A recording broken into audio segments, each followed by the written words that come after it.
Upper moon to Doma एक ऐसा demon जिसने अपने कम अपीयरेंस में लोगों को ये सोचने में मजबूर कर दिया कि साला इसकी हम तारीफ करें या गाली दें। तारीफ इसलिए क्योंकि बहुत कम टाइम में बहुत ज्यादा प्रमोट हो गया, और गाली इसलिए क्योंकि इसकी हरकतें देखकर। वेलकम बैक गाइस, स्वागत है मेरे एक और न्यू वीडियो के अंदर। आज की वीडियो में हम डोमा की बैक स्टोरी तो कवर करेंगे, साथ ही साथ हम उसकी पावर्स एंड एबिलिटी के बारे में भी जानेंगे। और हाँ, आज की वीडियो में ये भी बता देना कि कौन ज्यादा स्ट्रॉन्ग है, अकाजा या डोमा। ठीक है, इस वीडियो में हम ये भी बता देंगे कि कौन ज्यादा स्ट्रॉन्ग है, अकाजा या डोमा। तो चलिए शुरू करते हैं। शुरू करने से पहले अगर आप हमारे चैनल पे नए हो तो प्लीज चैनल को सब्सक्राइब करके बेल आइकन जरूर दबा दीजिएगा। तो चलिए शुरू करते हैं डोमा की बैक स्टोरी से। डोमा जब छोटा था तो वो बहुत ज़्यादा स्मार्ट था और वो कोशिश ये करता था कि वो लोगों को खुशियाँ दे सके। उसके पेरेंट्स एक टेंपल चलाते थे और वो उस टेंपल के हेड भी थे। डोमा के पेरेंट्स जब भी डोमा को देखते तो उन्हें ऐसा लगता कि डोमा ईश्वर का भेजा हुआ एक दूत है जो कि उनकी सारी बातें सुन सकता है, क्योंकि उसकी आंखों का कलर बाकी लोगों के कंपैरिजन में अलग था और इसलिए उसके पेरेंट्स ने उसे इटर्नल पैराडाइज का फेट भी बना दिया था।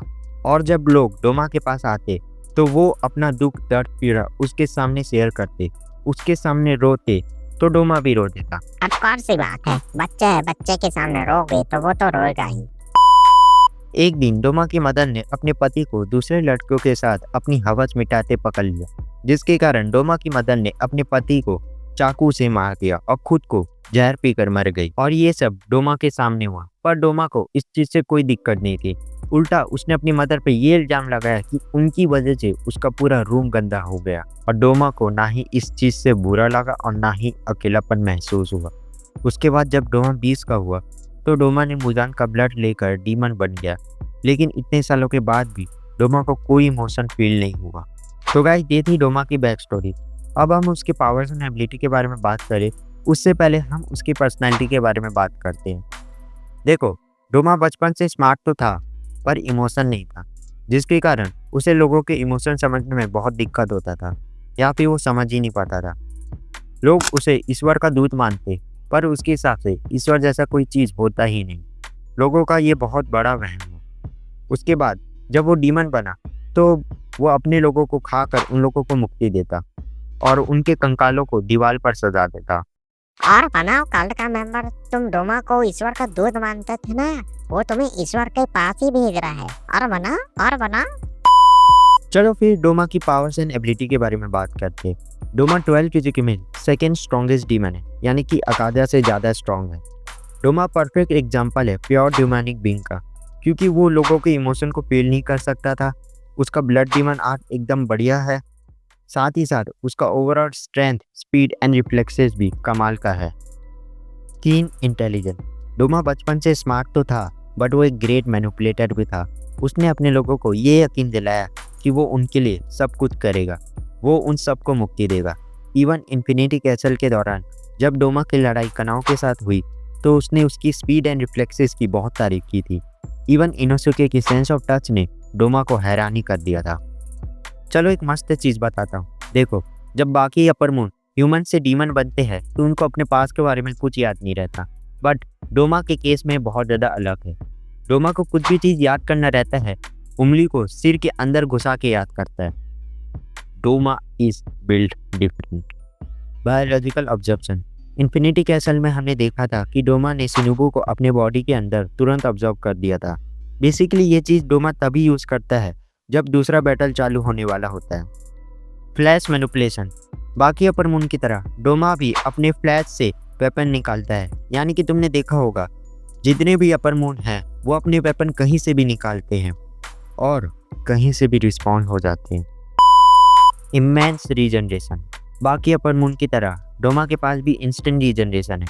हमने देखा था कि जब अकाजा ने उसका मुंह फोड़ दिया था तो उसने इंस्टेंटली रीजनरेट कर दिया था। इवन शिनोबु ने अपना पॉइजन डोमा में इंजेक्ट किया तो उसने तुरंत उससे रिकवर हो गया। मानना पड़ेगा यार, डोमा में कुछ तो बात है। Reactive adaptation.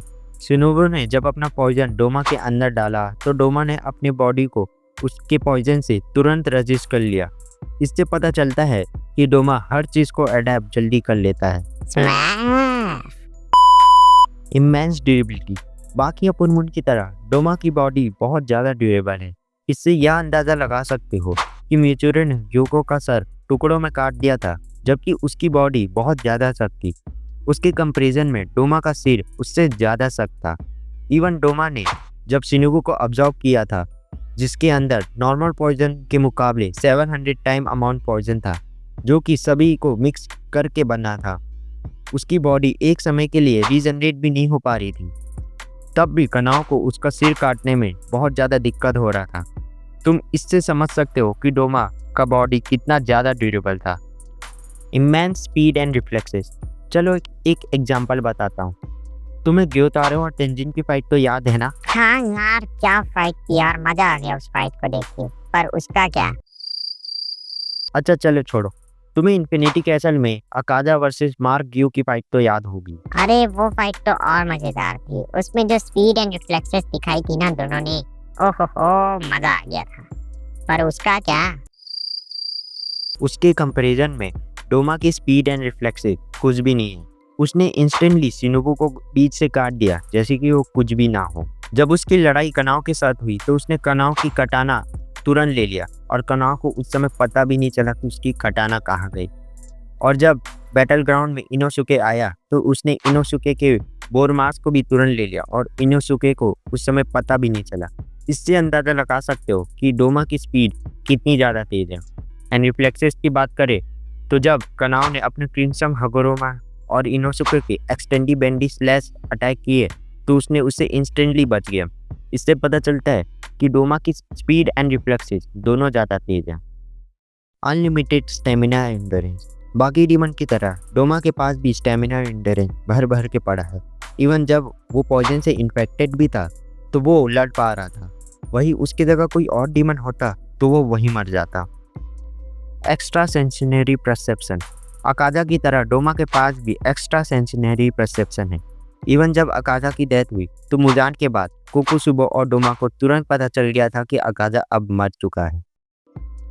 टेस्सेन जुत्सु। डोमा के पास 2 वॉर फैन है जो कि बहुत ज़्यादा तेज और शार्प है। ड्यूल फैन को उसने बहुत कम समय में मास्टर कर लिया था। इवन डोमा ने अपने ड्यूल फैन की झलक कनाओ और इनोसुके के फाइट के दौरान दिखाया कि कैसे उसने कनाओ और इनोसुके को बहुत ज़्यादा डैमेज दिया था। तो गाइस ये थी कुछ पावर्स एंड एबिलिटी। अब बात करते हैं उसकी मेन यानी कि ब्लड डीमन आर्ट के बारे में। Blood demon art cryokinesis. Doma का ब्लड डीमन आर्ट क्रायोकाइनेसिस जो कि बेसिकली उसके ब्लड और फ्लैश से जनरेट होता है। इवन जब भी डोमा अपने ब्लड डीमन आर्ट यूज़ करता है तो अपोनेंट के लंग्स में इफेक्ट होता है, जिसके कारण अपोनेंट को ब्रीथिंग टेक्निक यूज़ करने में दिक्कत होता है। चलो एक और मस्त चीज़ बताता हूँ। और वो क्या चीज है? देखो, डीमन स्लेयर मार्क अवेकन करने के लिए तुम्हारा जो बॉडी टेम्परेचर होता है वो 39 डिग्री सेल्सियस रिक्वायर्ड है। लेकिन डोमा की क्रायोकाइनेसिस जो एबिलिटी है वो तुम्हें डीमन स्लेयर मार्क अवेकन करनी ही नहीं देगी। तो इससे अंदाज़ा लगा सकते हो कि ये कितनी डेंजरस है जो भी कोई ब्रीथिंग टेक्निक यूज़ करता है। अरे बाप रे, ये बहुत ज्यादा खतरनाक है यार। वैसे ये काम कैसे करता है? अगर हम उसकी टेक्निक की बात करें तो सबसे पहले जो टेक्निक आती है वो है फ्रोजन लोटस। डोमा अपने दोनों फैन से आगे की तरफ एक फॉरवर्ड स्लैश मारता है जिससे उस इन्वायरमेंट में शार्प लोटस आइस जनरेट होती है। सेकेंड टेक्निक है बैरन हैंगिंग गार्डन। ये डोमा का डिफेंसिव टेक्निक है। इसमें डोमा अपने फैन से अपोनेंट के अटैक को 8 से 10 बार फ्रोजन आइस से रोकता है जो कि उनके अटैक को टुकड़ों में जमा देता है। थर्ड है फ्रीजिंग क्लाउड। डोमा एक बड़ी ठंडी लहरें बनाता है और अपने फैन से उसे अलग कर देता है। इस टेक्निक से उसने कनाओ की आंखों को जमा ही डाला था। फोर्थ है लोटस वाइन्स। ये बिल्कुल फ्रोजन लोटस की तरह है, बट डिफरेंस ये है कि इसमें जो वाइन्स निकलते हैं वो अपोनेंट को पकड़ने के लिए और जमाने के लिए होते हैं। फिफ्थ है कोल्ड वाइट पेंसिल। डोमा अपने आइस के लोटस से 2 लड़कियों को निकालता है जिससे वो ठंडी लहरें फेंकते हैं अपोनेंट के ऊपर, और ये जो ठंडी लहरें होते हैं ये हर चीज़ को तुरंत जमा देती है। 6 है विंट्री आइसिल। डोमा अपोनेंट के ऊपर लार्ज आइसिल जनरेट करता है जिससे अपोनेंट के बचने के चांसेस कम हो जाते हैं। 7 है स्केटरिंग लोटसेस। डोमा अपने फैन को झुलाता है और लोटस के पंखुड़ियों के आकार के लंबे लंबे लेजर नुकीले बर्फ के टुकड़ों का एक बर्फीला तूफान बनाता है। ये attack basically long range attack है। 8 है क्रिस्टलाइन डिवाइन जेल। इसमें डोमा अपने आइस के 6 क्लोन बनाता है जिसे उसकी एबिलिटी रहती है। पर इसका एक ड्रॉबैक ये है, डोमा का ये क्लोन है। अगर कुछ भी चीज़ डोमा का होता है तो इसका इफेक्ट इन क्लोन में भी होगा। जैसे कि हमने देखा था कि डोमा जब पॉइजन से इफेक्ट था तो उसके क्लोन तुरंत डिस्ट्रॉय हो गए थे। एंड लास्ट आता है राइम वाटर लिली बुद्धि सत्वा। ये डोमा का सबसे ज़्यादा खतरनाक टेक्निक है। इसमें डोमा एक बुद्धि सत्वा का स्टैचू को बुलाता है जिसके अगल बगल लोटस जनरेट होता है। इसमें ये बुद्धि सत्वा अपने बड़े हाथों से अपोनेंट को डैमेज देता है और इसमें डोमा अपने आइस टेक्निक भी यूज़ कर सकता है। अगर हम इसके बारे में बात करें तो तुम इसे तभी डिस्ट्रॉय कर सकते हो जब तुम्हें डोमा का सिर काटना होगा, तब इसे जाके तुम डिस्ट्रॉय कर सकते हो। तो गाइस ये थी डोमा की पावर्स एंड एबिलिटी के बारे में। आई होप आपको वीडियो पसंद आया हो। अगर पसंद आया हो तो लाइक करना, चैनल पर नए हो चैनल को सब्सक्राइब करके बेल आइकन जरूर दबा देना। तो मैं मिलता हूँ अगले वीडियो। एक मिनट, क्या हुआ? तूने कहा था कि तू इस वीडियो में अकाजा वर्सेस डोमा को भी कंपेयर करेगा। ओ, मैंने कहा था क्या? तो इस चीज़ को ध्यान में रखते हुए मैं बात करना चाहता हूँ कि इस कंपैरिजन का जो विनर है वो है अकाजा। ये अकाजा जीत गया। एक मिनट, तूने कंपैरिजन कब किया बे? वो मैंने उस वीडियो के स्टार्टिंग में ही कर लिया था। हम लोगों को बेवकूफ समझता है क्या? देख ले, पहली बात तो ये कि सिर्फ तू ही बेवकूफ़ है, बाकी लोग नहीं। और दूसरा ये कि वीडियो बहुत ज़्यादा लंबी हो गई है और इस वीडियो में डिबेट करना भाई 20 से 25 मिनट हो जाएगा। वो मैं नहीं जानता, तू इस वीडियो में बताएगा कि कौन ज्यादा स्ट्रॉन्ग है। जल्दी बता, अभी तुरंत। देख, कंपैरिजन करना है तो 2 ही क्यों, 3 को करते हैं। मतलब ये कि डोमा और अकाजा वर्सेस अपर मून 1 कोकुशिबो करते हैं। ठीक है, पर वीडियो कब लाएगा वो तो बता। अरे इन लोग को बोलना कमेंट करने के लिए, अगर कमेंट करेंगे तो मैं वीडियो लाऊंगा भी और अच्छे से बनाऊंगा भी। ठीक है, इन लोग को डिबेटेबल टॉपिक भी बहुत ज़्यादा पसंद है तो ऑफकोर्स बात है, मैं लाने के लिए तैयार हूँ। ठीक है, जल्दी से कमेंट कर दो गाइस, ताकि नेक्स्ट वीडियो इसी टॉपिक पे बने।